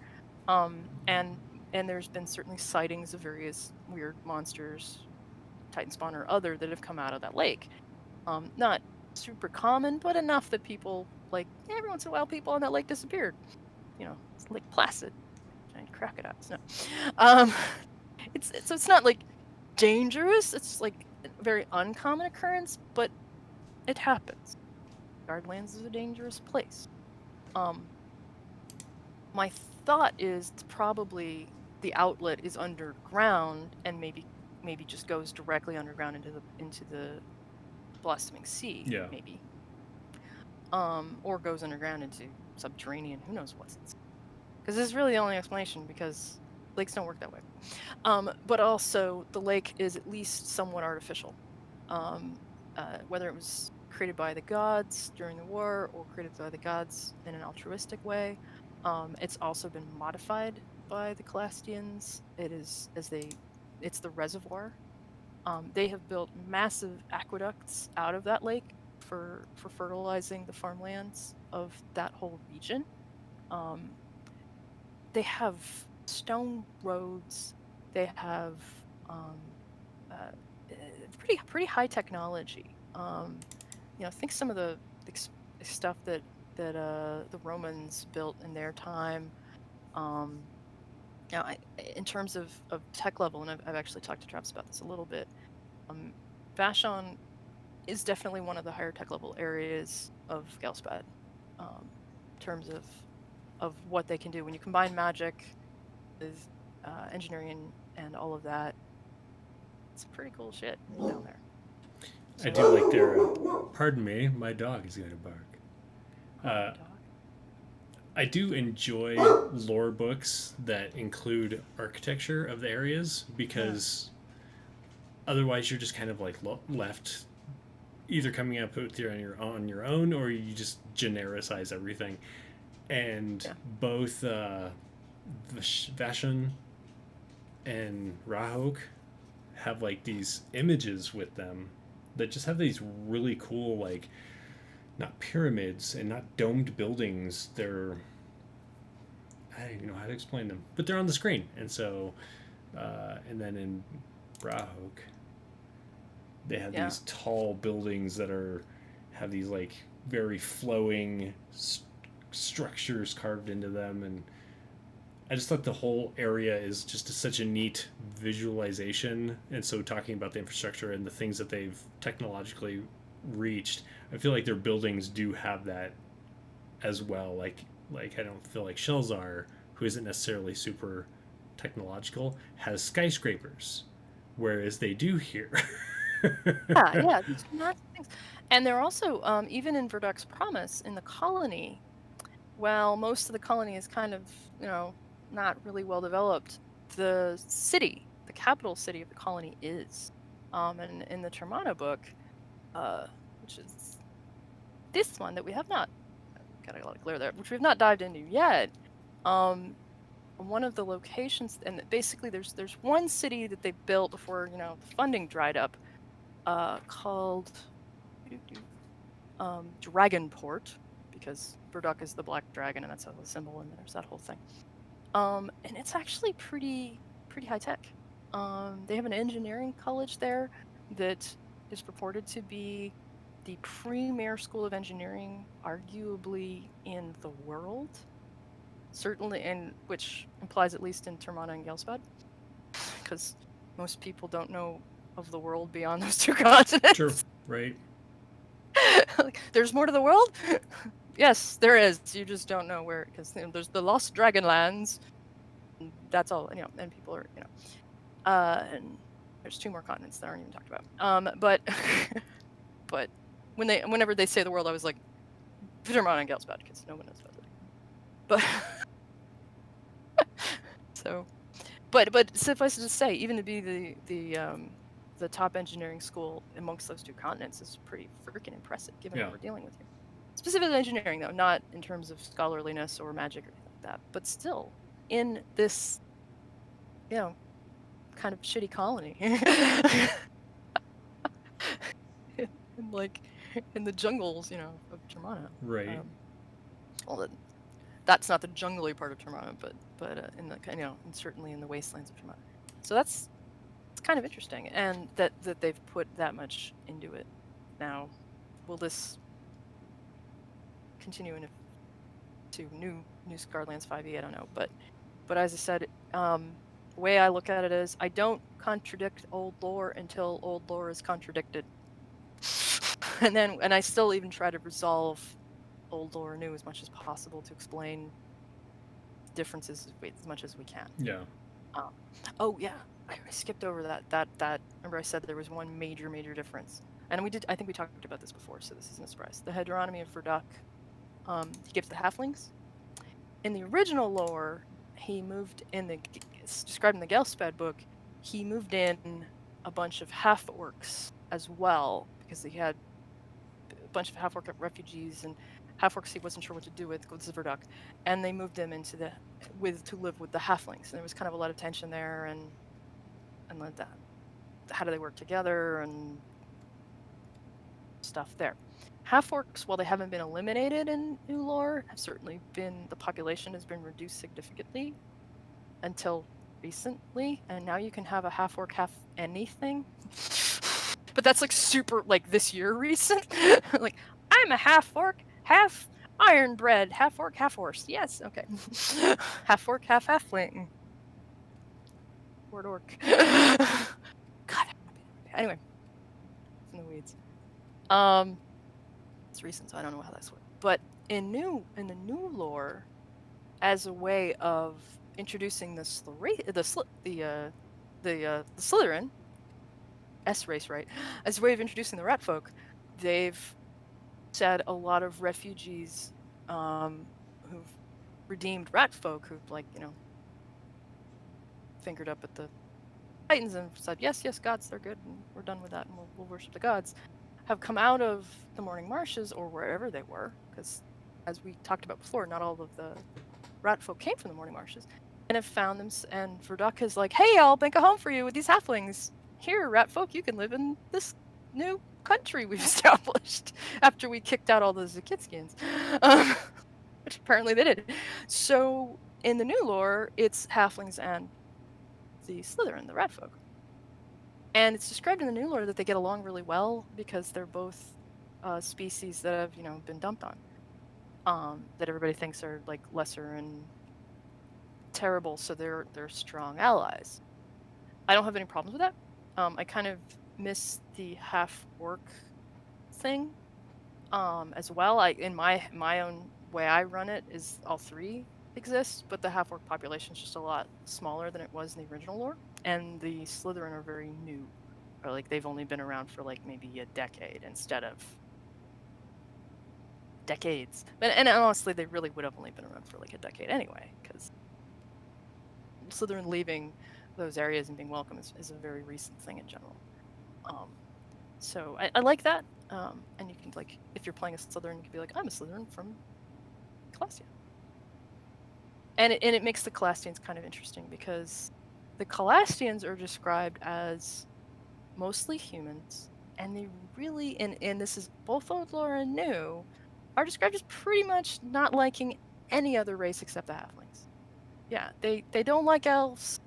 They've had problems with elves time and again. They don't like dwarves. And this was interesting to me.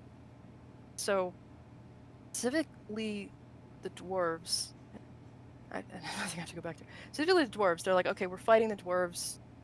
We're at war with them, so we don't like the dwarves. The dwarves are, our enemy at the moment, and any dwarf is suspect because they might be working for the dwarves of Virduk as a spy or whatever.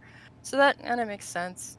But when they see the Charduni dark dwarves, they're like, what? The Charduni dwarves are on our side. They worship Chardun. They're good, and everybody's groovy with that. So they're like, oh, the Charduni dwarves, and they're pretty easy to differentiate between the two types of dwarves. So Charduni dwarves is one of the exceptions to the rule.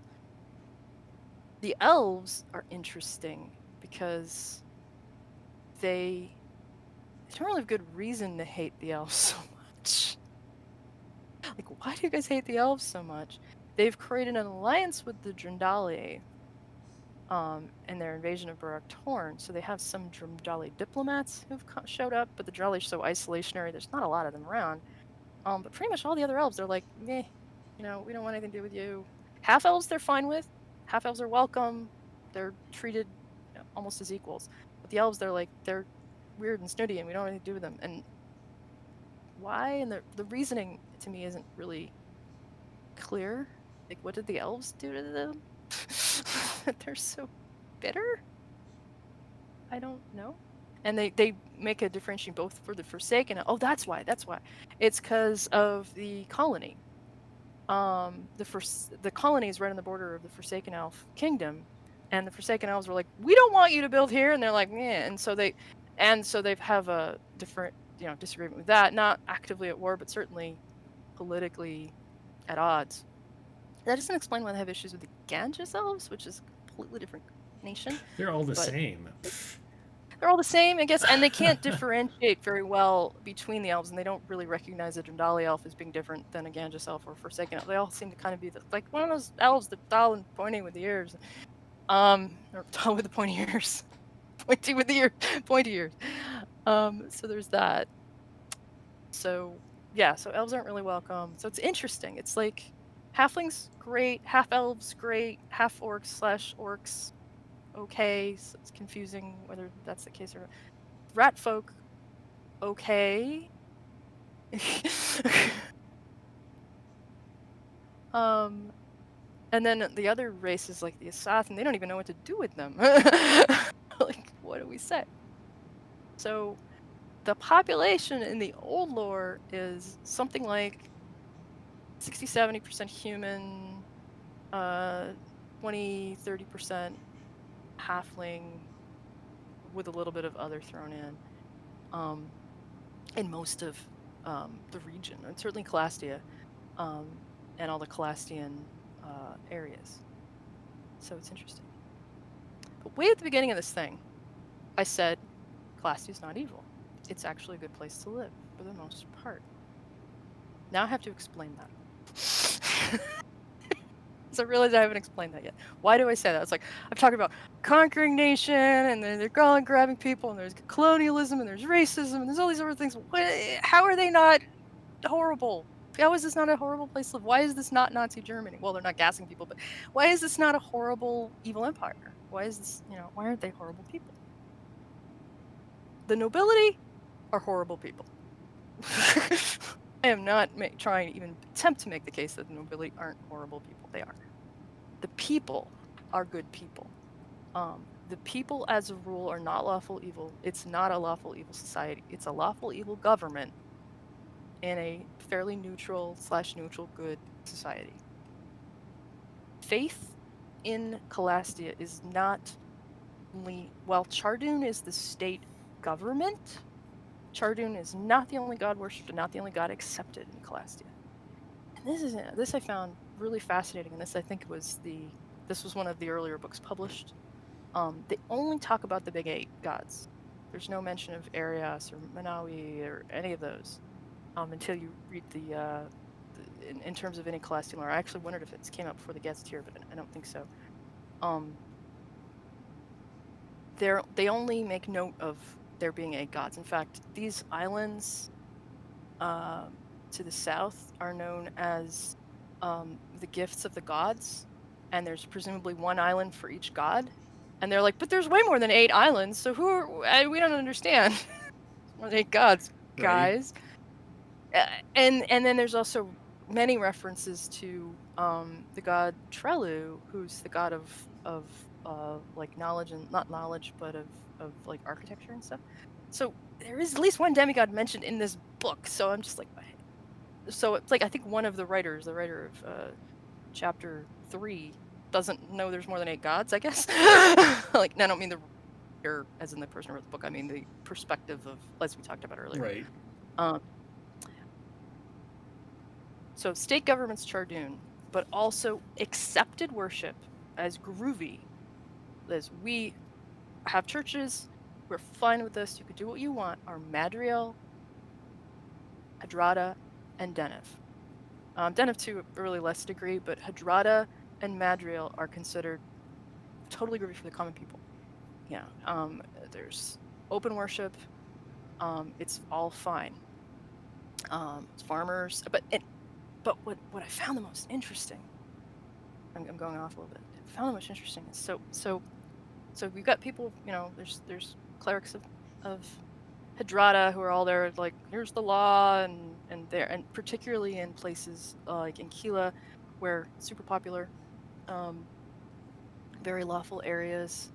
When there's a dispute, you bring in a Hadrada Justakar or whatever. Farmers are like, yes, Madriel's great.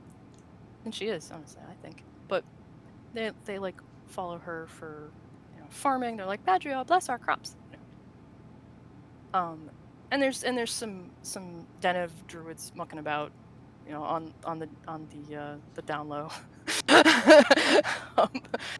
You go into just about any town though, and you're gonna find one, but they're like kind of quiet off in the trees somewhere.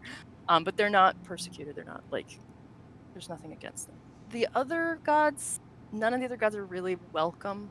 Followers of the other gods are really welcome. They don't really make a lot of sense. Like Belsmith, they're like, she's too crazy. She's too much. Bangles, no, he's really too much. And Keeley, no, too crazy. They don't really, of the major gods. But the thing that struck me the most, that I thought was super weird, is the concept of agnosticism in Calastia and secularism in Calastia.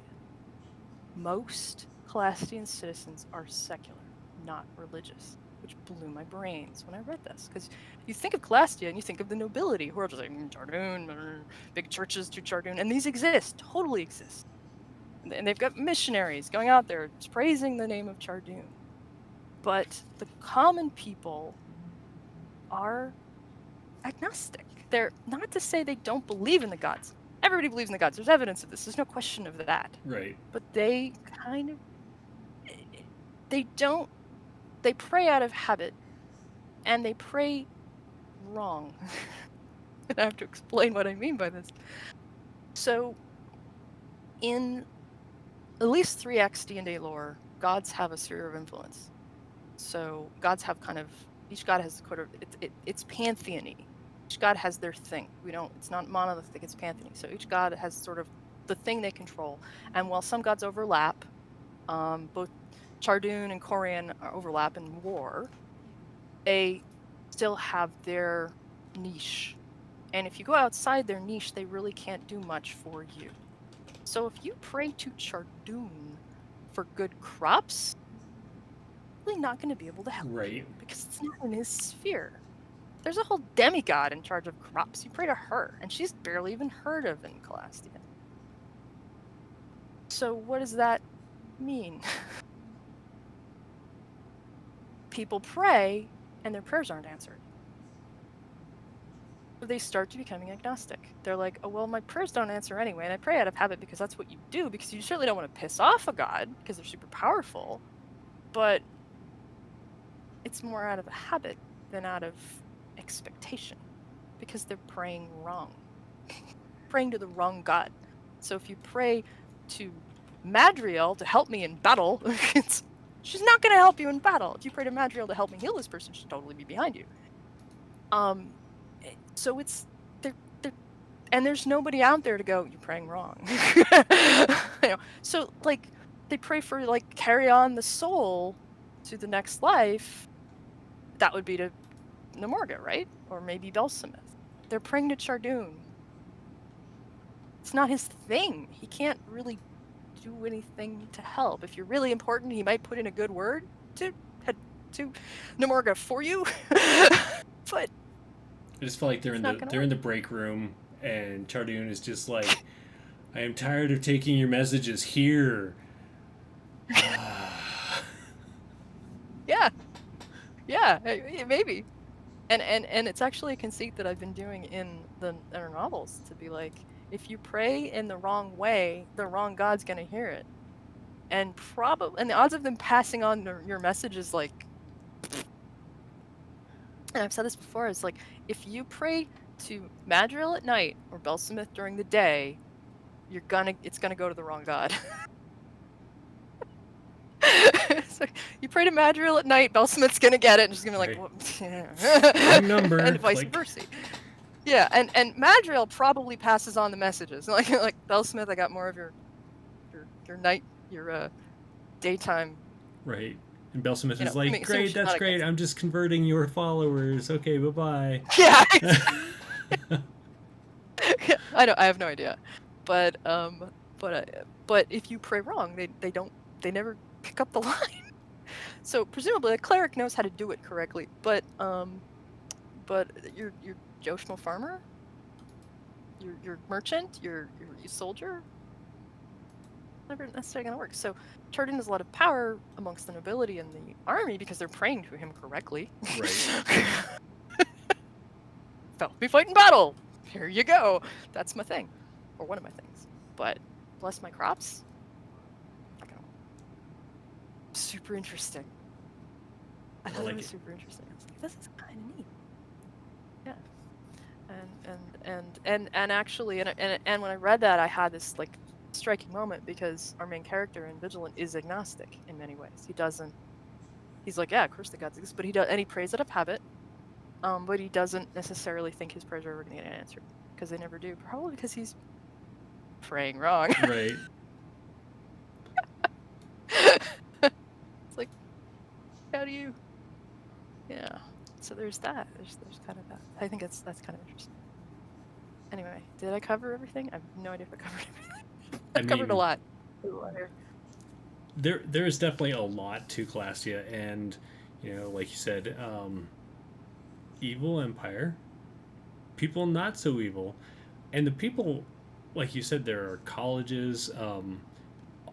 There was a part in the book this talks about how most everyone is really given the opportunity to be educated, either going to a university or going to be an apprentice by a master of some kind.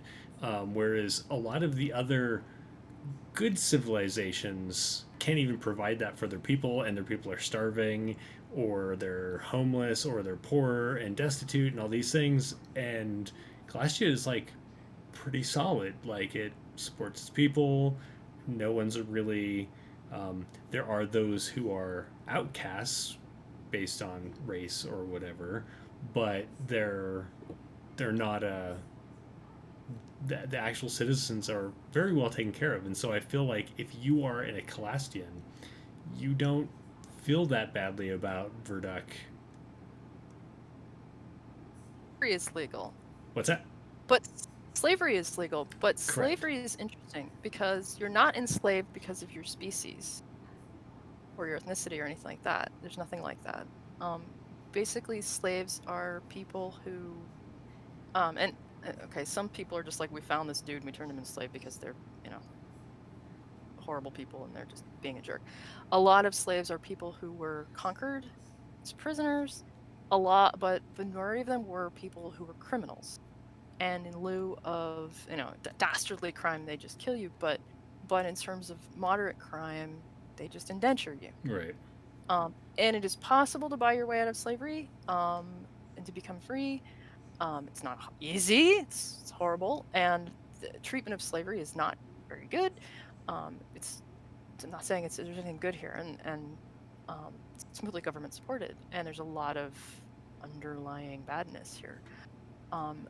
So they're not a happy place for everyone. Yeah. But no one's hungry. No one goes hungry in Calastia because they have overabundance of food. They've been doing incredibly well for that.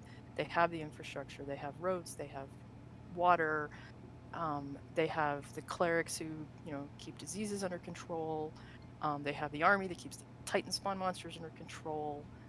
And unless something major has happening like the Blood Monsoon, things are really good down there. The weather is good. Like, it's just overall, as an ordinary, everyday citizen, peasantry or whatever, it's not a bad place to live. There have been some complicated times. One of the things I glossed over in the history during the whole consolidation, there were actually some people whose areas were divided between two different dukedoms, and they didn't know which dukedom they were supposed to be in, and they were being double taxed. Oh. And so there was, and this was like 100 plus years ago, in the earlier days of the empire or the country. But so it's not always happy for the everyday man. And during times of war, which is like all the time, they run around and enlist people and have a draft. So, or have some kind of medieval draft equivalent. So it's not, But as for compared to the rest of Ghelspad,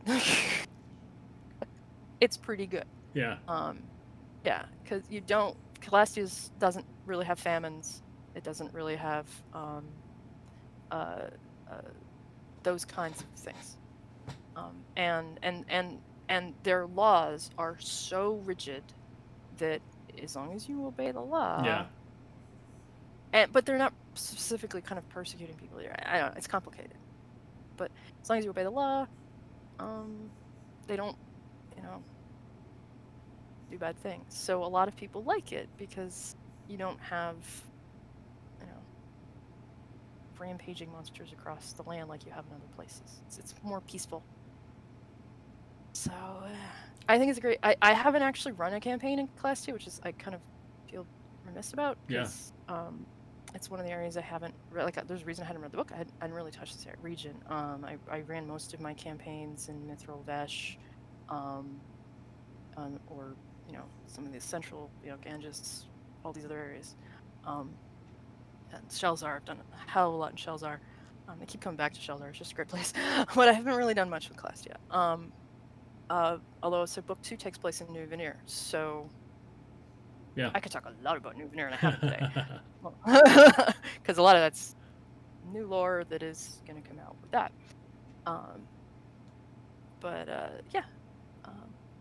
I got an alliteration for you.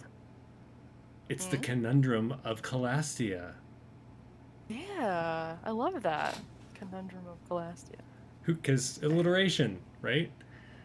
So Scar Lands, you need alliteration, and you need to somehow get the word writhe in there. I feel like if you're a big fan of the letters G or S, you also will fit in very well.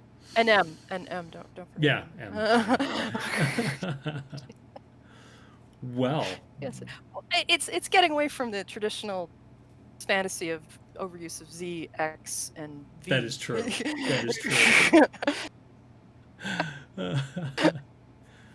So, I don't know what we'll talk about next week. Maybe we will kick over to I say Zathisk, but These? Zathiska, I don't know much to say about this. Shellzar. Yeah, that whole area right there, which is... You've done a more recent stuff in Shellzar too, haven't you? It's true. Curiosity Cache actually takes place in Shellzar, so yay! So maybe you can do more of the talking than me next time. I don't know. We could try. I'll refresh the book. It's been a while since I've read it. So we could talk about Shellzar next time, maybe Okay. tentatively. But and we've got so many more areas. Keep showing you the back of my head as I look at that. Look, this is the small area that we've covered so far. Now look at the rest of the continent. Yeah, it's not super small, but we have a long way to go. We skipped Hadrada. We did this area. We did this. I kind of glossed over. Admittedly, I kind of glossed over this area, but we talked about this a bit. Maybe we'll expand on New Veneer and all that next week. We'll decide and let you viewers know. Yeah. Until then, we'll have a specific area. Sarah, tell us about yourself. Sarah Stewart, obviously into this stuff deep. Author of Vigilant. Hi. Go read it. It's awesome. Also have several titles on the Thracian Vault. And you can reach me at morelikethisindustries.com is our website. And and I just love this setting. Yay. And I am Jeremy Hochhalter. I also publish on the Thracian Vault, DM's Guild, Drive Through RPG. I own and operate Wanderers Haven Publications. On Fridays, we do the Lore You Know, and then in the afternoons, I do Curiosity Cache, which is coming back next Friday. We've been on vacation between seasons. So tune in next Friday at 4:30 p.m. Eastern to catch episode 1 of season 2. And then on Mondays, both Sarah and I are on Travis Legg's Scarred Lands actual play, Myths and Matchmakers. That is at 3 p.m. I forgot. I think it's at 3 p.m. Eastern. Yes. Okay. Yes. 3 p.m. Eastern. 3 p.m. I was like, on Plastic time Age zones, Plays. And that's been we just started season 3. So we're into season, or a little bit into season 3. We keep taking weird breaks because of other commitments. Life. Like last week we had a random game of probably the most random game I can't say the most random game I've ever been in, because I've been gaming a long time, but it was certainly in the top 10. It was memorable, apparently. I actually missed memorable. It. I was out of town, so... You missed the Magenta Beholder. What? Named Betsy. Was it fabulous? It was fabulous was for there other reasons. Glitter? But there was not... Was there glitter? There was I'm so tea. disappointed. I don't want to know more. There was tea. There was tea. Weird. All right, that's fair. It was really weird. And there was no combat. And if you want to go... It was bazongular. I like it. If you want to go check out this bazongular game, you can catch it on Travis Legg's YouTube. I will post the link to that because I'm going to go watch it now because it was bazongular. And it's like 2.5 hours to boot. So I did notice it was a longer run. or even longer. It was like 3.5 hours. It was really long. It took 3.5 hours. It's really long. But until next time, everybody stay safe. Take care of one another. Take care of yourself. And we will see you. Yeah, wash your hands. We will see you next Friday. Bye.